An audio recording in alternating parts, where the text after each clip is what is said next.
Now I'd like to turn it over to the feature tonight, and that is the modelers who are on the show that are going to participate with Chris Corse in his My Build. So Chris, I will turn it over to you.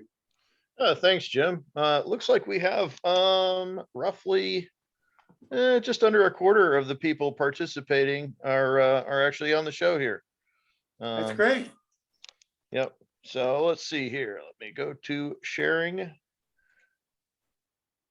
We will go to this and then do this. Come on. There you go. All right. So welcome to My Build, the Christmas edition, Christmas/New Year's edition. And let's see. I apologize in advance because we got so many people, and quite frankly, this last week has been an absolute blur for me. So if you're not in here, again, I apologize, and please let me know, and I'll put you to the top of the list for next month. We'll start out with Bob Farquhar. Hello, this is that S-scale depot. Because there was quite a delay in receiving the kit from Jeff Adams, I went ahead and scratch built this for an S-scale, just for something different. So that's what I ended up with. Thank you. All right, and let's see, there's more. Okay, this one here on the top one, that's the ITLA build along. I did it as a background structure, and just added it to the existing one I had called Malcontent and Canvas Company, and I just added onto there. Yeah. Nice. All right, thanks, Bob. Next up, we've got Greg. All right, thanks, Chris. What I'm going to be showing you is actually that even experienced modelers have bad days. This is a Carolina Craftsman kit that I built last summer for Jeff Grove, and it's just a little train order station, and it was simple to put together. And once I was done, I took a couple pictures of it on my layout before I delivered it and a couple other kits up to Jeff. Next slide, Chris. So what I wanted to try and do this winter is I had two more people get in touch with me who wanted me to build the same kit for them. So I've got the other two kits from Jeff, but this time I wanted to get the roof line right. If you can see in picture number 1, where the roof line of the actual building, there was the small building in front, and they added on to it. So it has a little bit of a bend in it. So I went ahead and cut those roof lines like that. And then I have down here in picture number 3, the two kits with the roof lines cut, ready to go. And I was so excited that I got to this point that I didn't slow down and think about what I was doing. Next slide. I went ahead and cut all my bracing and just got out my glue and said, okay, let's start putting in the bracing. I know how to do this. It's really easy. I'll do it real quick. So next slide. Well, I know how to do it, but I wasn't paying attention. I started gluing the bracing on the front and the back walls first, and I made it flush with the very ends, thinking, well, then I'll offset the ones on the side walls. And once I had glued it on the front and back walls, I said, wait a minute, I can't offset it on the side walls. I'm going to be covering the doors and the windows. And with the doors, it didn't really matter, but the windows, it did. So in picture number 2, you can see I sliced off all of the bracing that I had put on both kits. You know, it couldn't have happened on one kit. It had to happen on both kits. Next slide. So this is how it really should have been done, with the bracing inset on the front and back walls where there's no windows to cover, and flush with the ends on the side walls. And then you get this little joinery in picture 3, which allows you to put a corner strip in it. So don't ever feel that you don't want to show something on the My Build because you're not sure if you did it right. Everybody does something wrong sometime. That's it. Thanks, Chris. Yep. Thanks, Greg. All right, next we have Jack.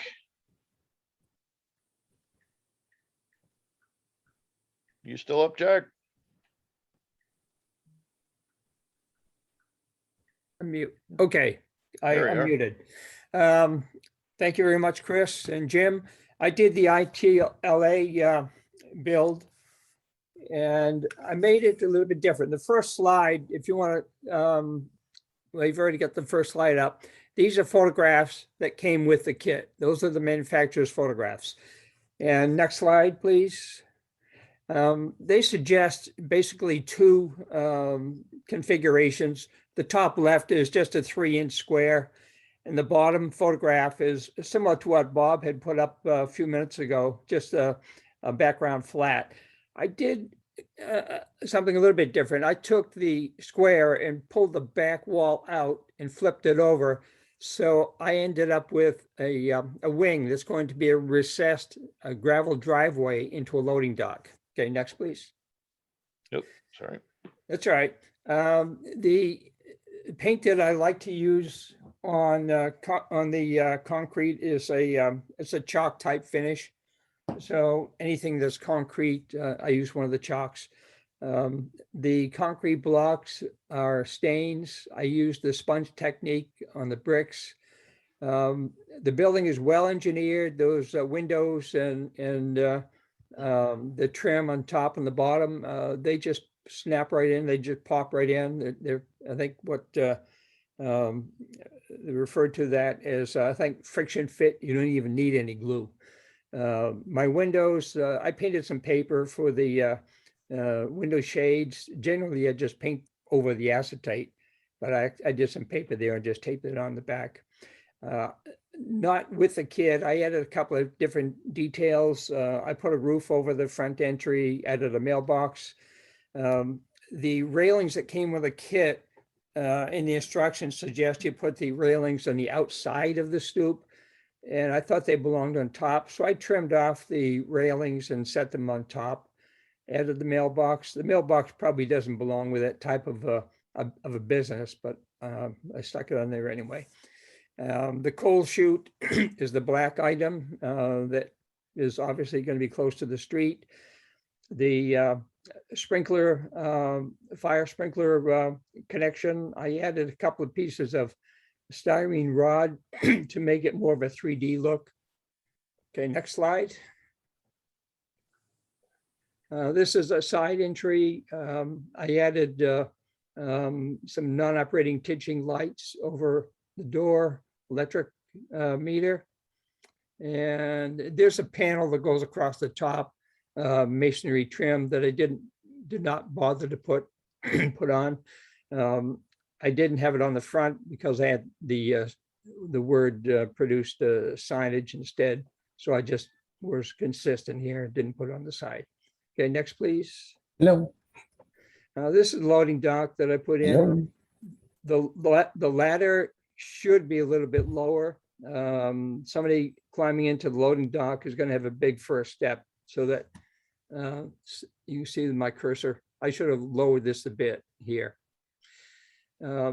This is a low relief structure, obviously, and I tried to have, I trimmed off the door, have it partially open, and there's not enough depth here. And what I did with the structure that I'm holding in my hand that you can't see is I added some paper boxes in.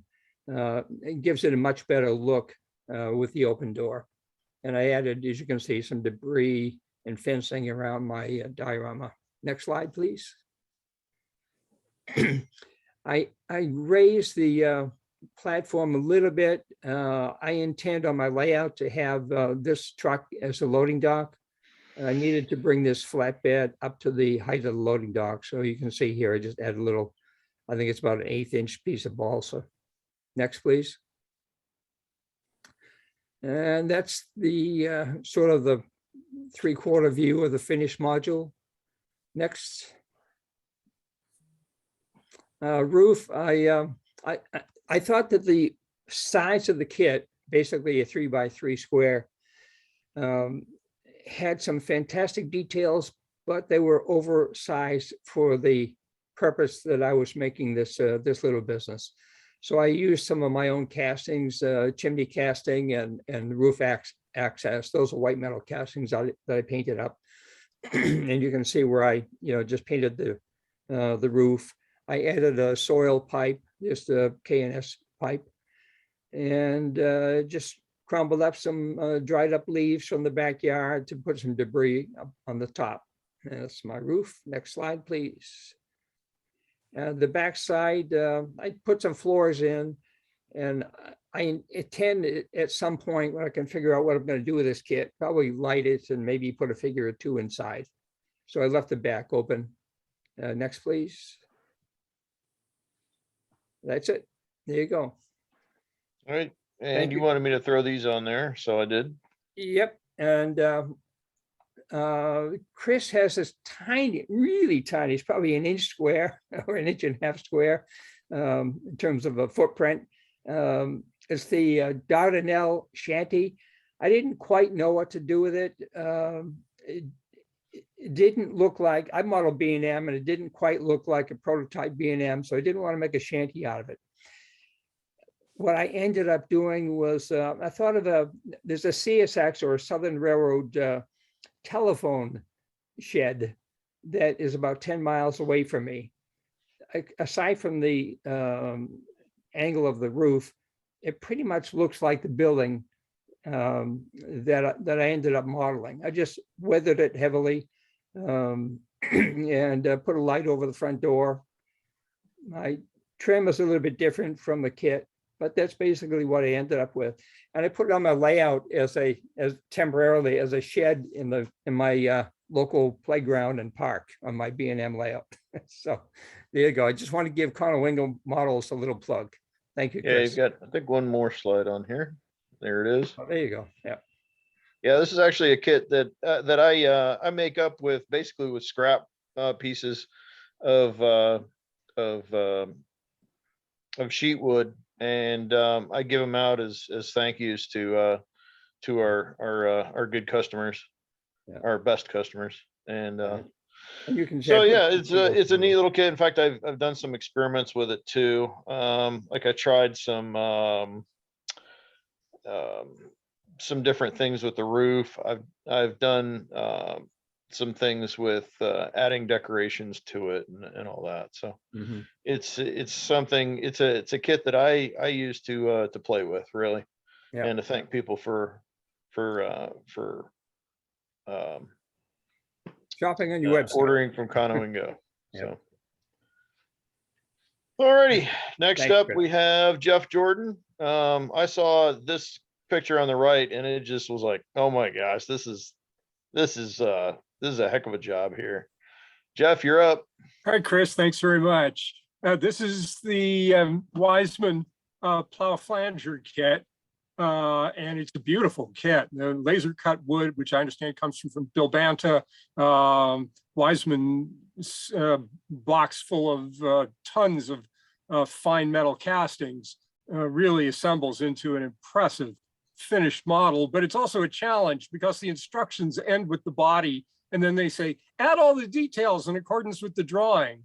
And it's actually a puzzle because these parts are very fragile and you have to try and figure out a sequence to add the parts that the later assembly doesn't destroy them.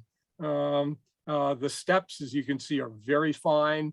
The handrails are hand bent from wire. The grabs are white metal castings. And so it was quite a challenge to get it all together, but the finished result I'm thrilled with. I'm not quite done because I want to add a little bit of weathering, and I'd even accept suggestions. If you've seen the pictures of this car, there is a terrific photograph of it derailed in 1951 after going around a curve, and they left it till spring and the snow was all melted to retrieve it. And it's a color photo, and so it's a great reference. And the one thing you can see is plowing scours the paint off of the plow and leaves it with kind of bare metal underneath. And I really need to do that. And I'm still kind of debating how I'm going to attempt to have the scoured plow look to it. But otherwise, there's tons of little details in here. If you look close, you can see there's a bunch of nut bolt washer castings. You can see I added a few bits. The rods that support the ends of the plow, though they're in the photographs, they're not mentioned in the kit. And so I added those, I added the struts, and I wanted it to be the 1951 version, not the 1910s version with the box headlight. And so I substituted headlights with a barrel headlight and had to scratch build all of the base and the rods and so forth that go with the headlight. The kit was missing its roof walk, and I took that as a challenge and scratch built a roof walk, which really doesn't show too well in this picture, but is really nicely wood grained by its evergreen styrene strips grooved with a razor saw to give them a really pronounced weathered grain. The one final thing, I guess, about this kit is it started life as an ON3 kit, and then he also made it as ON30, which is my scale, but the wheels are really tight on the frame when you do that. I actually had to alter the frame a little bit to get the trucks onto it, and needless to say, then it won't really operate, but I don't have any snow on my layout anyhow. But the problem always is with snow clearance equipment is, what do you do with it when it's done? It often ends up on a siding someplace and just takes up room on a siding. And I don't have sidings to waste on my new smaller layout. And I saw this photograph of the derailed car on the curve with the ground plowed up and so forth. And so that's what's gonna, I kind of mocked it up on the upper left-hand picture there, is once I get a bit of scenery in there, she's gonna be derailed next to the track with a little bit of the ground plowed up, and right near the front of the layout, because it's got lots of nice detail. It's like a highly detailed structure at that point, and an interesting use of the snowplow rather than tucking it back in some corner in a seldom used siding. Yeah, one of the details that really blew me away is in this picture on the right. It looks like you managed to find a way to get the. It looks like the bubbling paint from rust underneath it.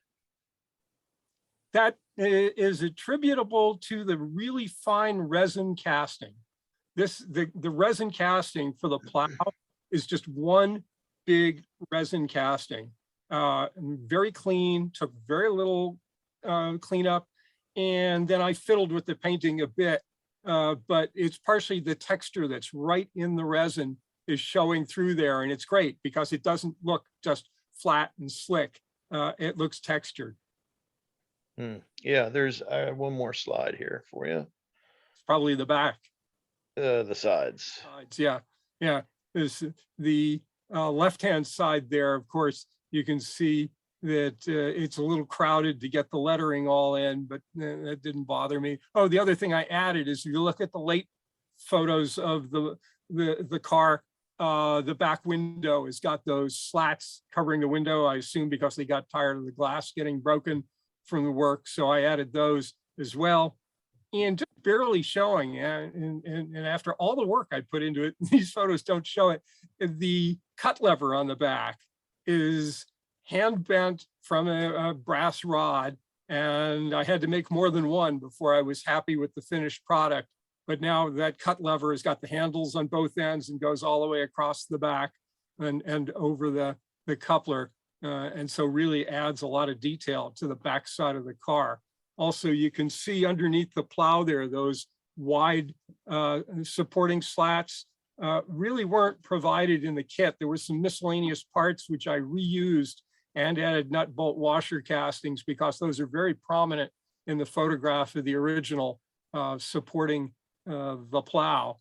And so, the amount of detail that comes with the kit, you spend a lot of time after you've got a body really detailing it out.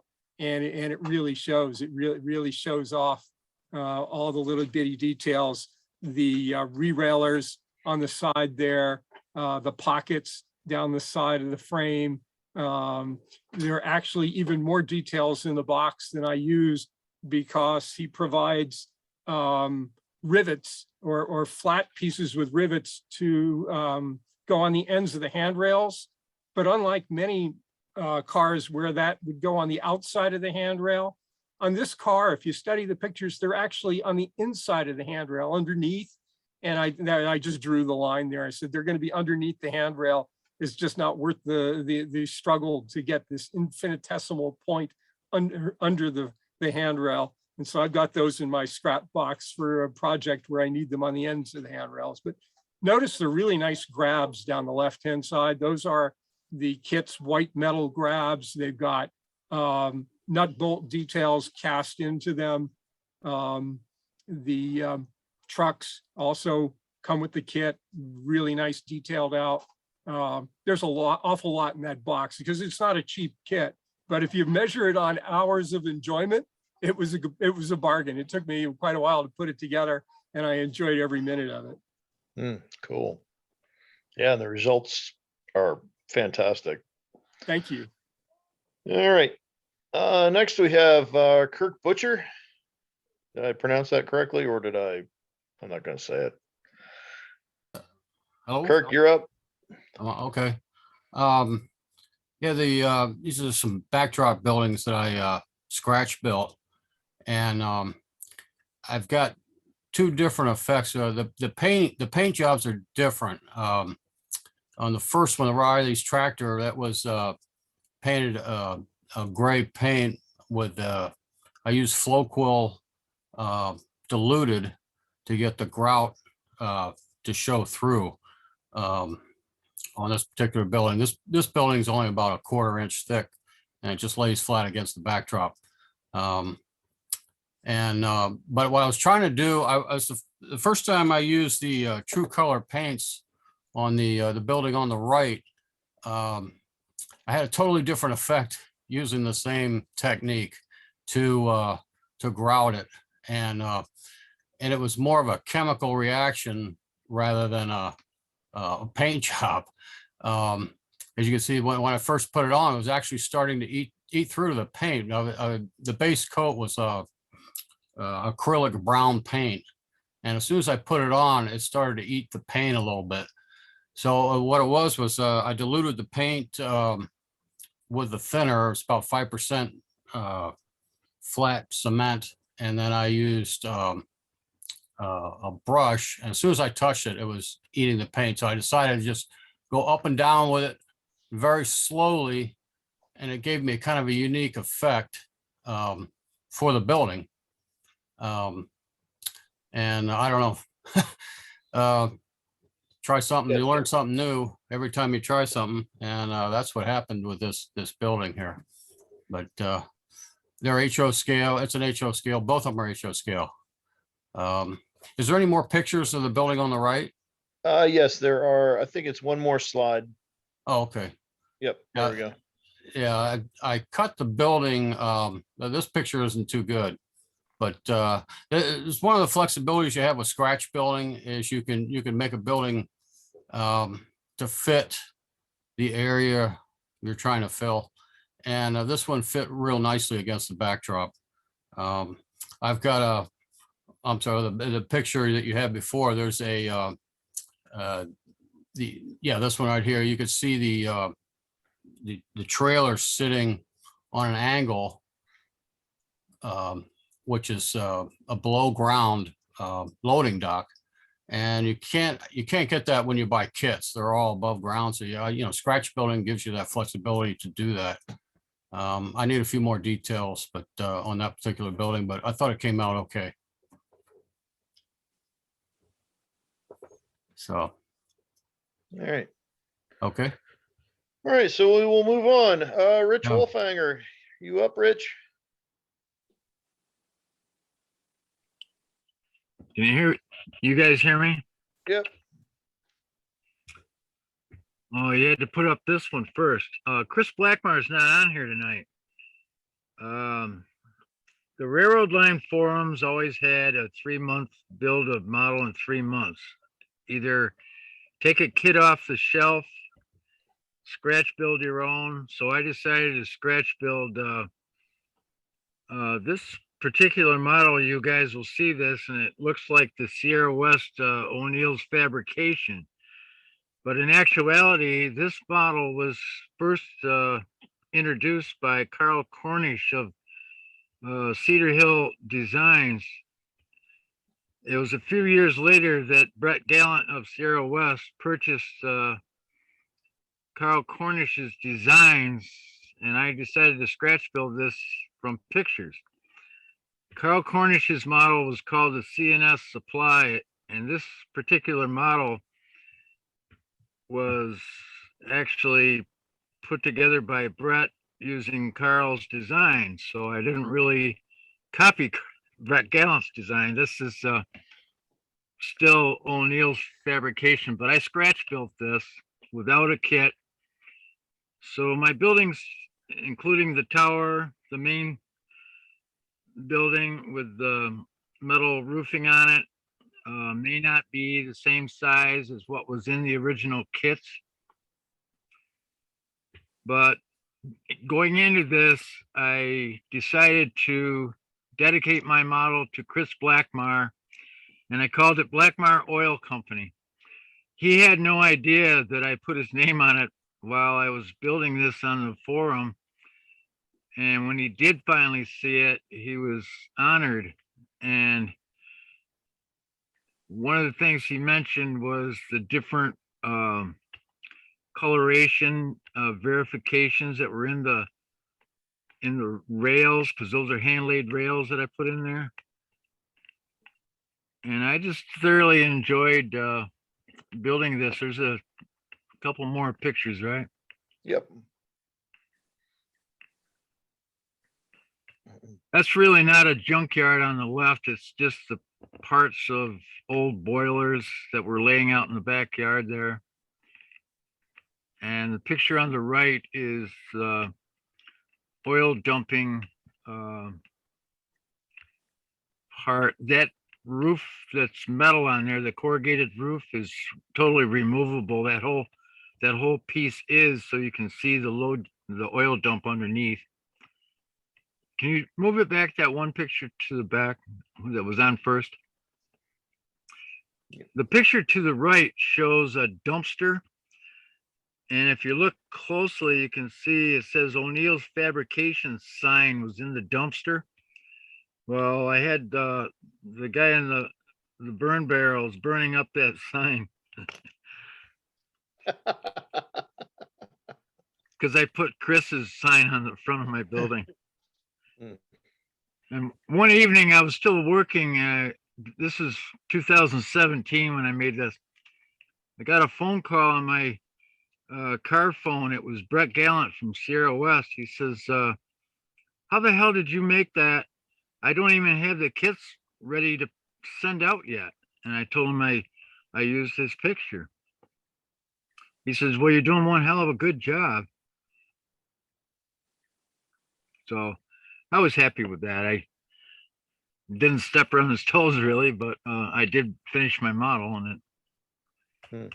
Chris was honored. Yeah, I think you have more. Yep, there's another one. Yeah, that truck is another one of those Russian models that I showed a couple of weeks ago. That's a ZIS-5 in HO scale. They're from Russia, but they cost about $20. They're hard to come by. They look like a 1930 auto car, even though it's a Russian military model. Yeah, So we never picked that out at all. that truck's a 1/2 inch wide, and it stands about 3/4 of an inch tall. Hey, if you look real close, see that guy standing in front of the porch there? There's a little, looks like a little silver thing on his, just under his jacket. That he's got his keys to the truck in his pocket. Wow. And HO scale. Wow. Alrighty. Well, thank you. I think that's all you. Oh, that's right. This one. Okay, this one. Oh yeah. This picture on the left is the original Martin's Machine Company in Montauk, Massachusetts. This was a kit that was produced by Bob Van Gelder of South River Model Works. Now, he was kind enough, after I messaged him and told him that I was going to scratch build his kit, because I didn't have a kit. he was kind enough to send me that picture on the left. That picture is the original building. The building in the center was built in 1832, and it sits on the Sawmill River in Montauk, Massachusetts. That was a stone grist mill. And then the building closest to the dam where the water is on the right was built afterwards, but that was the original model that he used to produce his kit. The building with all the windows connected to the center building on the left was built in before 1930s. So I decided rather than to build it like his kit, which only included the center building and the building on the right, I wanted to make it like the original building. So the picture on the right shows my scratch build. I had to hand cut in all those windows. Usually when you buy a kit, it's already previously done for you. Well, when you have that many windows in a wall, this is what I do. I cut my windows first before I cut out the actual building pieces, because the distance between those windows is so small that you tend to break those. I had to cut them with an X-Acto knife. And the picture on the right is the upper side of the structure on the other side of the building. I picked that picture because I did put lights in it. And that was the only one that I had that showed the light in the cupola. And the next picture, Yeah, oh. I think this is the last one. Well, that was when I was building it. I wanted to show you the layers of foam that I had in there. That was before I poured the water. But I'm thinking the wood that shows sloping up at the dam there, if I'd have thought better, I would have lowered the part where it goes over the falls where the water goes, because I had to put in quite a thickness of that. I used Enviro Light. Oh, Yeah, yeah. because you can only pour that a 1/4 inch to 3/8 of an inch at the most in one pour, and I had to make about 6 pours. Jeez. Yeah, that was going to take a long time. And then I did. If I ever do this again, I'm going to, on the end where you see all those pieces of foam that are glued together. The next, Yeah. I had a heck of a time because when I poured that, it leaked out on my table. But if you take and put masking tape on the whole section where all the little cracks are, and then take a brush with glue and then glue over your masking tape edges, I think you don't have a problem with pores. Yeah. Because I see there's a guy on YouTube, Luke Towan does that, and I learned that one good tip from him. I'm gonna try it the next time I do a pour. Oh, is he the guy that's in New Zealand? Australia. Okay. Yeah, I've seen his stuff. He does some really cool He's an work. amazing modeler, and he shows everything. Yeah. Alrighty, I think that's. Hey, listen, I got a question for you guys that do use environment or that Envirolight. I use 1/4 inch cork over that whole top of my blue foam that you see there. Mhm. What else would you use other than that? Rich, I've used the Envirotex also, and you're right, you just have to pour it in thin layers. I guess the key is to not have a really big wide expanse that's also very deep. But I've just done little streams and stuff, so that was easy. I've poured it on both on plywood, painted over, but also if you sculpt a mold on top of the foam and a real thin layer of sculpt a mold and pour in that, plus you get some variance in the bottom, a little more depth, depending on the depth of your pour. Plus, it would help when you want to put a stone in there. The sculptable would adhere around the edges of the stone. You know, I actually, when I did the stones, I had a waterway I did, and it was like a river that was going to flow down through. I put the stones in, I wrapped them in plastic, in shrink wrap, the plastic wrap. So each stone got wrapped in plastic wrapped and then stuck into the sculptor mold to make a hole. And then I took them all out, painted everything, and then put them all back in. So the stones were natural, but everything around them was painted. I would like to say that Bob Van Gelder was a Railroad Line Forum member as well, and he saw me building this, and he said that if I had a kit, the kit would be difficult to put together. So he wanted to see what I would do with this, and he was surprised that I got it done, especially in 3 months. Yeah, it's quite a that's quite a feat. I remember when you were doing this on the forums. It was interesting to watch. Yeah, but you know what? The harder the build, the easier it has become for me. I don't know why. Huh. Well, good. Well, thanks, Rich. Thank And we're moving on to Richard St. Clair now. Rich, I know I saw you online earlier. Here, I just got to unmute. There you go. There I am. So these are some DPM Victorian, quote unquote, Victorian houses. They're little single story. But being a carpenter and living in a real Victorian house, the kit left a lot to be desired. So I decided that I was going to build them, but I was going to modify them. So this is the result of, this is 2 kits put together to make a 2-story. Porch structures changed. I used some Tichy porch railing for it. Got some shingles from BTS.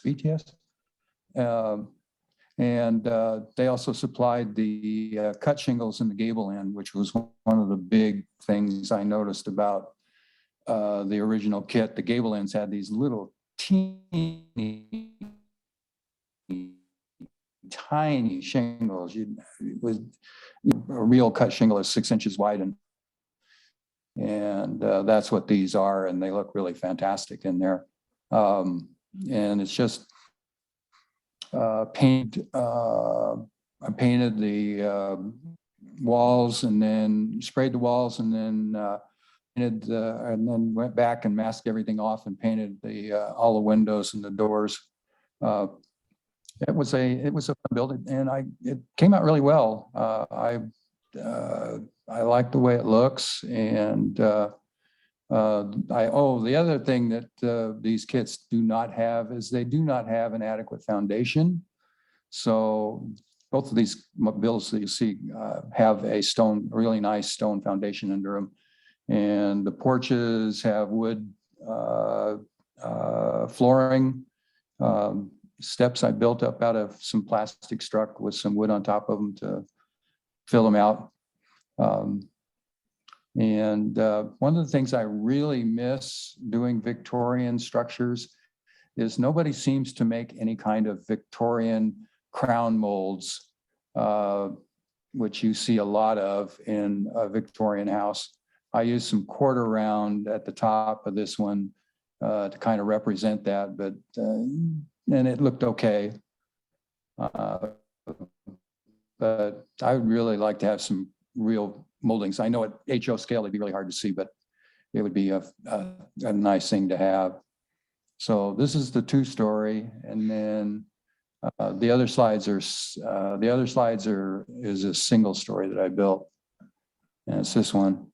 And I didn't change too much of this one. The structure is basically the same.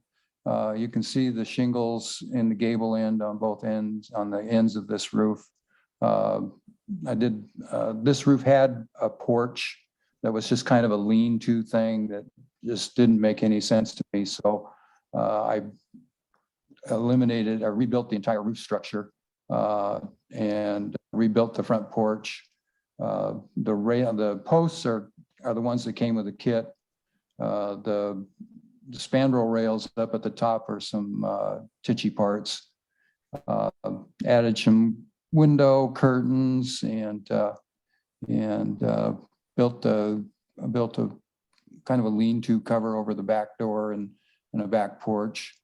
I don't know, added, that's got the original chimney from the kit and the weather vane from the kit and stuff. I like this house a lot. When I pick it up, it just feels good. I don't know why, but it just feels good to hold. Anyway, I did another one. I did a third one. It's okay. I didn't change the roof as much, and now that I've done it, I wished I had, because I'm not really happy with the roof. But they were interesting projects and they look pretty good.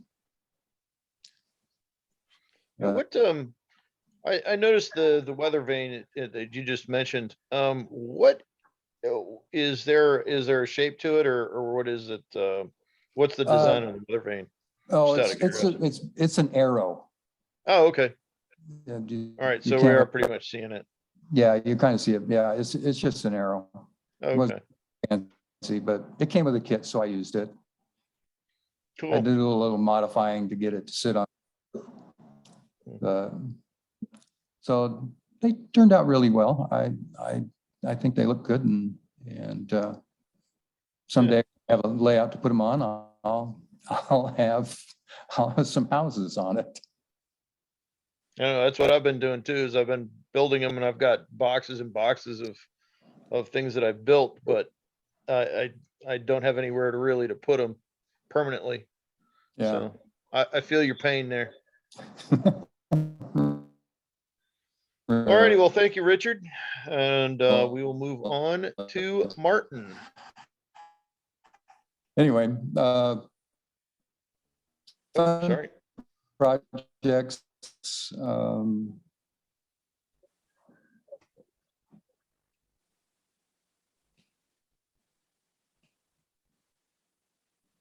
Sorry, I think you got cut off there with the internet, Richard.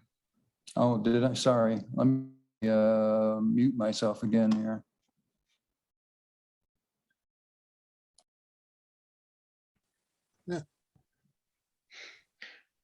No, you just remuted yourself.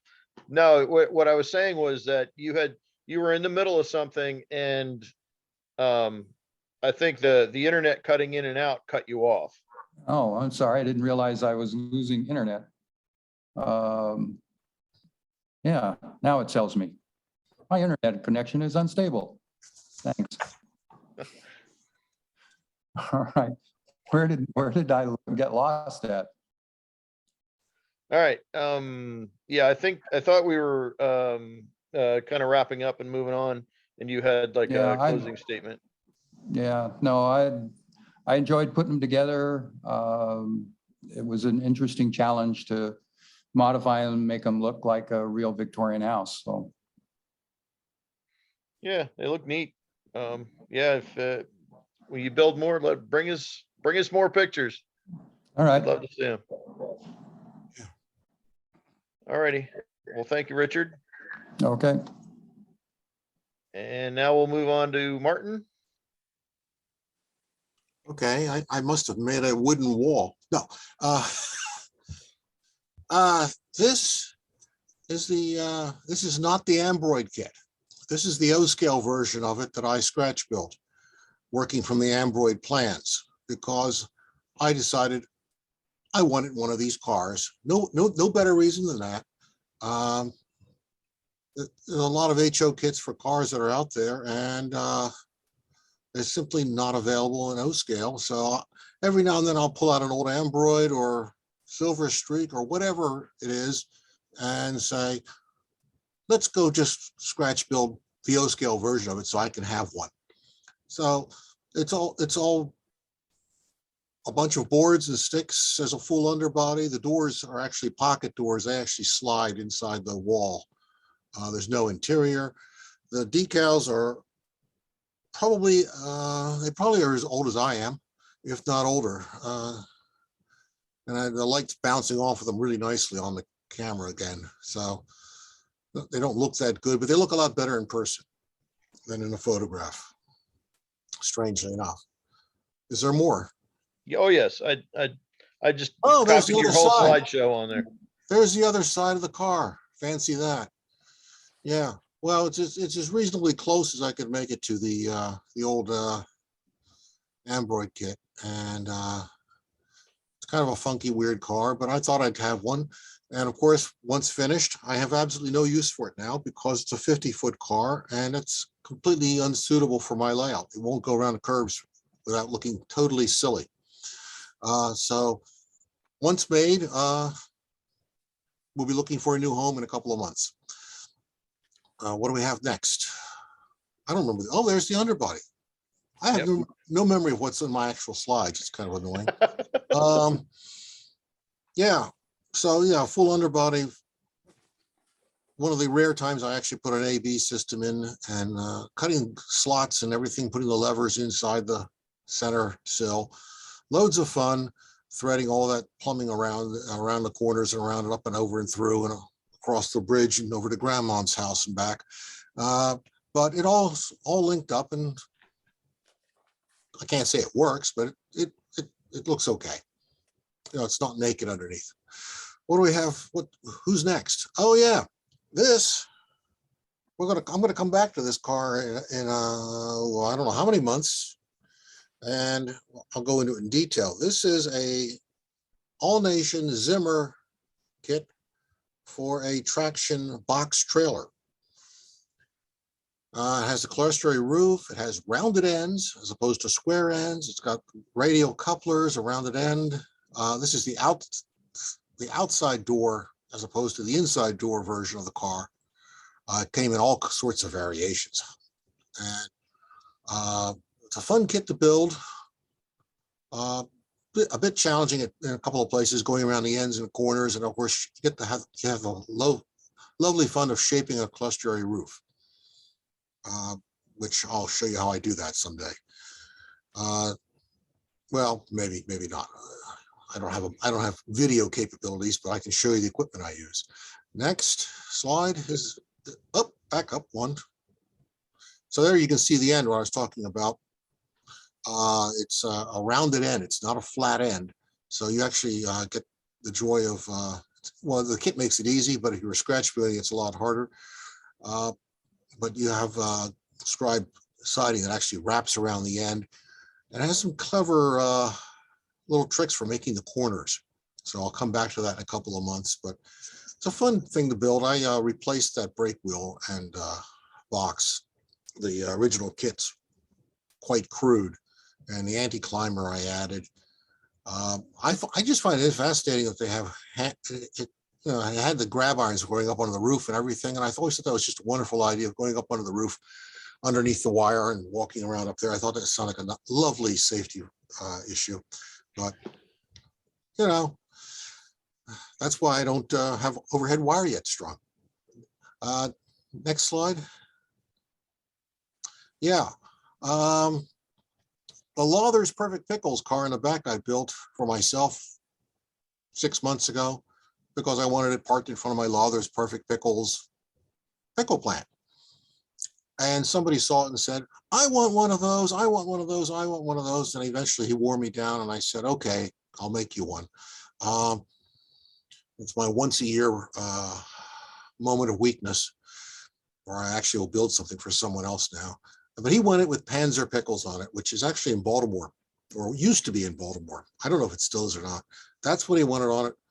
So that's a completely scratch built car, with the exception of the barrels, the top and the sides of the barrels. Everything else on there is scratch built. Loads of fun making the hinges and all that stuff. And I guess you can't see all the nut bolt washers, but there's a full underbody underneath this as well, with the truss rods and all that fun stuff.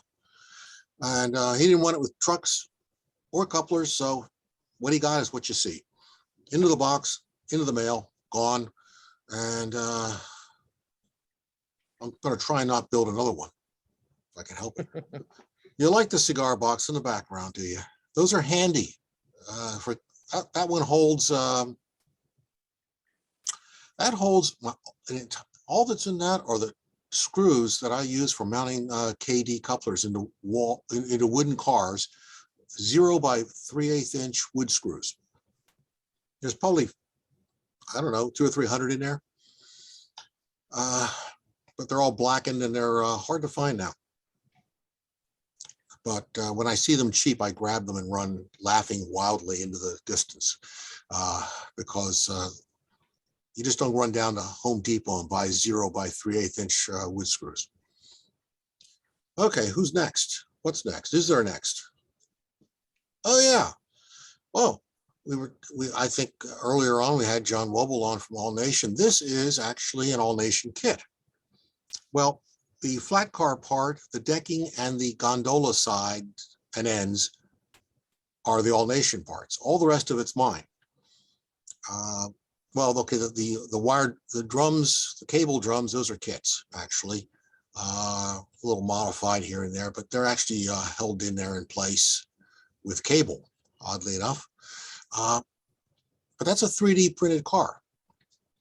And it goes together fairly nicely. You get the side, like I said, you get the sides, the sides, the floor, and the decking, and all the rest of it you're on your own. But I think it's like $30 for all those parts. So it's actually pretty much, I think it's quite a bargain. The only problem is on gondola, it's kind of boring without a load, so that's where the cables came in. I guess they're going to deliver the overhead wire that I'll someday put up in my layout. Not quite sure how they'll deliver it without the overhead wire being in place first, but that'll be a mystery to be just solved later. And there's more nest? No? Well, there was, let's see, that one, and nope, looks like that was it. Good. I'm done. Hooray. Yes, alrighty. Enough of me. No, thank you, Martin. It's always very interesting seeing what you're working on. Next year we'll see more. Yeah. Alrighty. Next up is Dan Cohen. Hi, can you hear me? Yep. Okay, so now that you've seen all the good modelers, you're going to see a newer modeler doing his thing. And I appreciate all of them because I aspire to be them. Definitely not there yet. But I did the ITLA build. And I just wanted to say for other beginners out there, this is actually a really good kit to start with because you don't have to worry about any of figuring out the bracing on the inside. It goes together very well. It's cut very well. So there's very little fitting that you have to do. So the thing about this kit is it's super easy to put together. So this kit's all about the details that you put into it. And so for my layout, this is a printing company that receives paper rolls, and it's named for my brother. And so to fit it on my layout and to fit what I needed it for, I don't have a back to it. So it just has this front end and the two sides with the loading dock. You can see it's still not finished. I don't have the railings on there. There's so many details on here to finish up. I got a little bit daring, and I didn't really, because I was going to have trucks picking up the finished product on the side on this ramp that I have. I didn't want to put up the what do you call those, the barriers for the trucks on the end of that opening. So I took an old chair I had and I just cut out some of the fabric to put on the ends of that. So that was an interesting little build. And then on the front end there, they came with a couple of wooden pieces that said they were wall vents, but they were these big things. And even as you shaved them down, they didn't really look like much. So I picked up, this is a air conditioner for a cab that I just flipped on its side and put on the wall, and did a poor job painting, but got that on there. If you want to go to the next slide there. Yep. So the other thing that I did on this kit that was different than I've done anywhere else is I wanted to try out the AK weathering pencils. So any of the weathering I've done on here is the weathering pencils.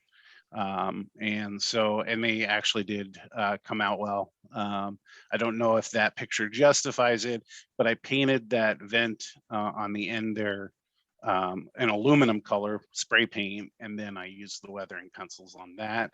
I used the weathering pencils on pretty much everything on the roof. The wall vents that I was talking about, I just put them on top as vents and use that, use the pencils to rust. The only other detail on there that I added was that little, what looks like silver aluminum. I was trying to do a flat roof vent. And so I just kept sanding down a piece of wood and then did that, put some debris on that. The newest thing for me was, that's the first time I ever did a tar paper roof. So I did it with construction paper. And so that came out pretty well for my modeling. I'm gonna go ahead and I don't know if there's any. No, Nope, that was that's it. Okay, yeah, and so the only other thing from the detail point of view in that top picture on the right, I just want to give you a picture of the inside. So you can see the paper rolls on the picture on the bottom middle, and then on the inside where I just painted some, caution area where they're piled up. And so that was a pretty neat little piece to it. And I'm going to continue to work on this. There's still so many details. I have like 8 or 9 details, a few of them on the inside. Alrighty, well, thanks, Dan. Appreciate you sharing what you've got, and look forward to seeing what you come up with in the future. Thanks. All right, so next up we have Alan Rogers. I got this actually as the show started, and I know we've seen stuff from Alan before, because I remember dealing with this aluminum roof thing, and this is this aluminum can stuff is really cool. So that, I think that might be worth a show in itself. You around, Alan? Yes, sir. There Yeah, I you go. apologize about getting things to you last minute. I wasn't really too aware of the protocols yet. So anyway, what you're looking at on the left there is an aluminum can after I took a pair of tin snips to start a cut, and then some heavy duty scissors. So you end up with a piece of metal.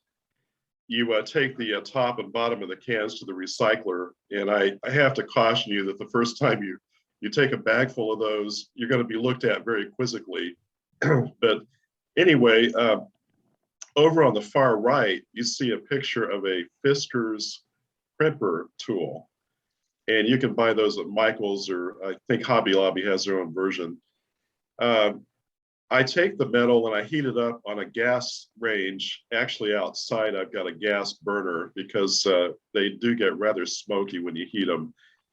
You have to heat them to a pretty precise temperature. If you don't heat them enough, you don't get much of a crimp.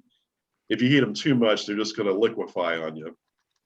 But I run them through the crimper as fast as I can once I get them to temperature. And you end up with some metal. The middle picture is one of my kits, and that's the roof that I include with the kit, made out of this stuff. And so I use the duplicator from Northwest Shortline to cut everything to size. In doing some historical research on the corrugated metal, they were sold in 2 foot wide by different lengths. However, some companies did the other sizes like 4 by 8. The finished product will work for O scale or larger. It doesn't work for HO scale, it's too big. But that's basically all I have. Thank you very much. All right, thanks, Dan. So you guys should be seeing a slide presentation. We'll just jump through this real quickly. Yep.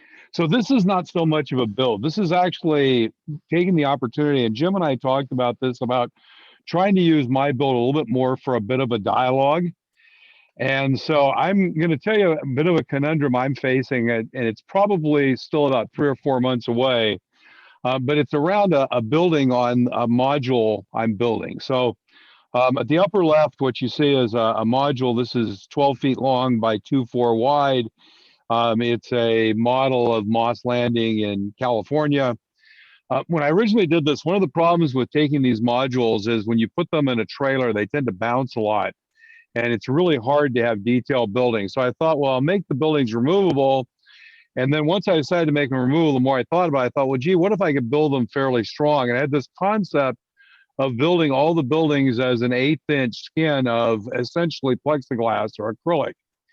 And so this is actually the 3 buildings on the module built that way. The first is this warehouse, the second is a transfer building, and the third down here is what I'm going to talk about, which is actually a model of a cannery. I actually started building the middle building, which is this transfer warehouse here. Started building it using that interior, and I decided it really wasn't a good build concept for this building, which is a warehouse. So this was actually done with 3D printed walls, all the siding is wood, etc. This building actually looks very nice. I can show some pictures of it, but I'm really thinking it may not be the right way to build this building on the left. So this is where I'm really looking at, is this building down here that is in fact this concept of a cannery. The cannery actually kind of follows the design of this cannery, which was called the Hovden Cannery in Monterey. And so this was one of the canneries on Cannery Row. What's interesting about this one is actually after it was torn down, and you can see it was in fact torn down, they essentially rebuilt it as the Monterey Bay Aquarium. So if you go in the Monterey Bay Aquarium, it actually has, you know, some of the characteristics of this building, which I thought was kind of cool. One of the nice things about this area is there are a lot of pictures of the canning, different canneries. One of the things I'm trying to decide is whether to use this false front kind of that they had on some of the buildings like this versus just a straight wall. The other thing is that this kind of a building does lend itself to an interior, though it's got to be a lot smaller than some of the canneries, which actually were fairly large. So this was the kind of first design. So this is a design of the cannery, a little bit taller building back here, or maybe with a roof over this loading dock. The idea here is this is a building for the boilers, and this out the front is actually the office. So what I'm really trying to do here is replicate this look of this office over here to the right by cutting this off. And if you go a little bit farther here, there was a two-story building, which really doesn't show very well here, and actually make that fit into the space by extending this little piece out here. So that's kind of one design, one concept. The other concept would, on the ends, use this kind of false fronting here and here, or I could do it on one side or the other. What's interesting about this is this build of the end building here is going to be some sort of wood, probably some sort of wood siding, either vertical or horizontal. This structure here, if you look at the buildings they built like this, they tended to be concrete beams and posts. So these are like 12 by 12 concrete beams and posts with the walls in between them being concrete block. And then this building over here is actually stucco over wood. And again, this comes from all the pictures that are there. This is kind of the footprint of the building. I've got this loading dock that's outdoors right here, outside. This will be the interior area. So I'm kind of looking at having one of those tables like you saw in the picture with a ramp up, and then this will be the door out to the outdoor loading dock. Maybe putting the boilers here so you've got the glass to see in, and the idea is to make the boilers that look somewhat like the ones they had in Monterey. And then they typically have the cookers that they put the fish into once it's in the can and sealed, where they cook it for preservation. So that's kind of a little bit of what the building will look like. And so this is really the shape of it based on the acrylic that I built. So you can see kind of this is that larger building, boilers in the back, a second story here, the cookers below, the office over here, the idea of kind of a four-sided roof up here, just slot roofs here. And then this back here being the building with the area where they have the fish sorting, et cetera. And you can kind of see that on the front sides there. And the other thing is that the building is removable. And so I'm trying to decide whether I want to continue to do that. The advantage to that is that you can take it out, and if it's moved, this part gets moved and installed without this being in place to be damaged.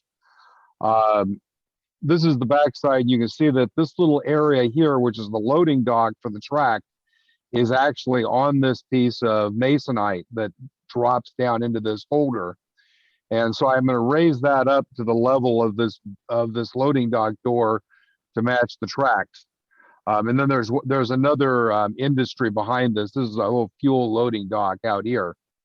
And the other thing I realized when I put this in place is when you move this over in place, it actually sits here out on these wooden piers. And I realized that if this was a concrete beam wall, that they probably wouldn't build that on top of wooden piers. So my assumption is that I've got to replace this area here with some piers.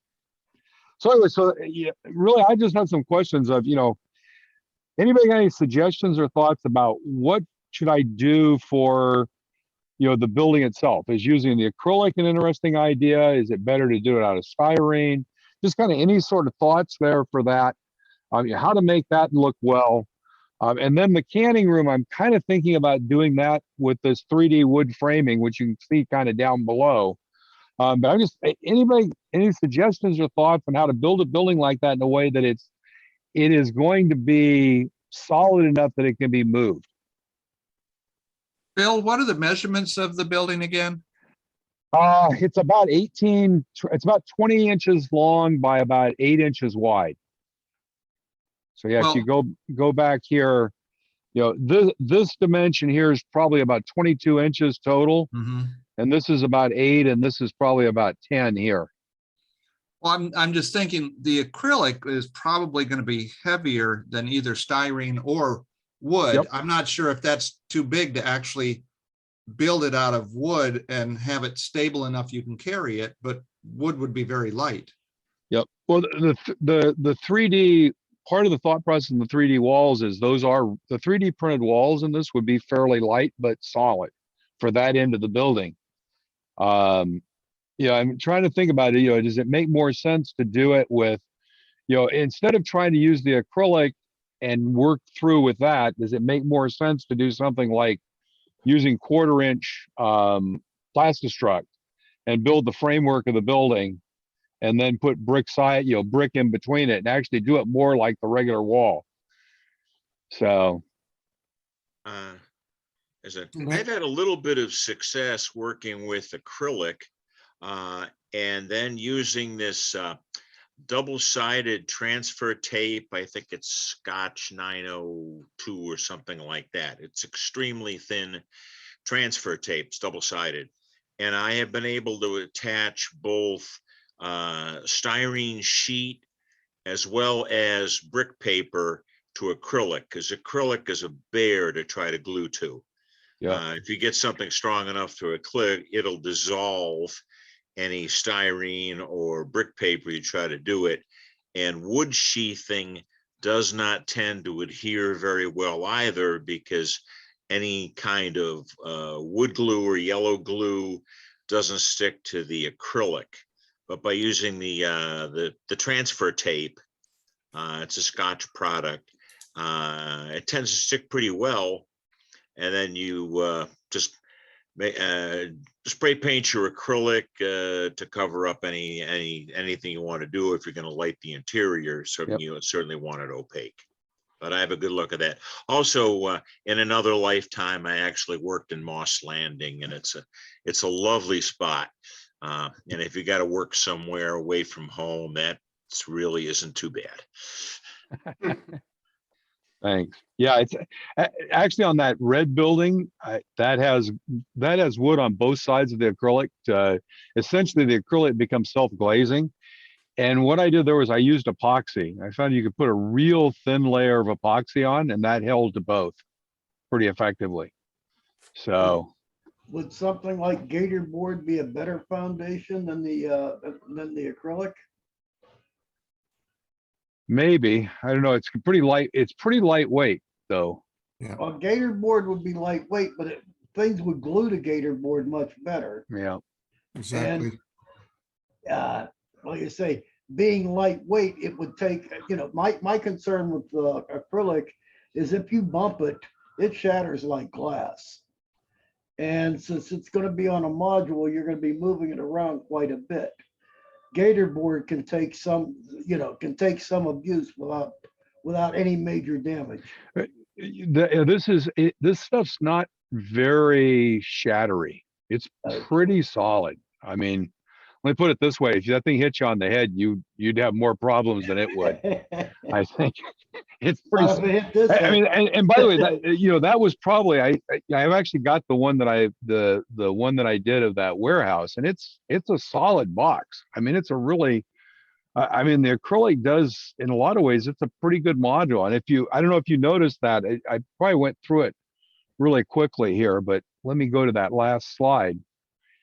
If you look at the windows here, you're pretty hard pressed to see that that's an 1/8 inch thick window.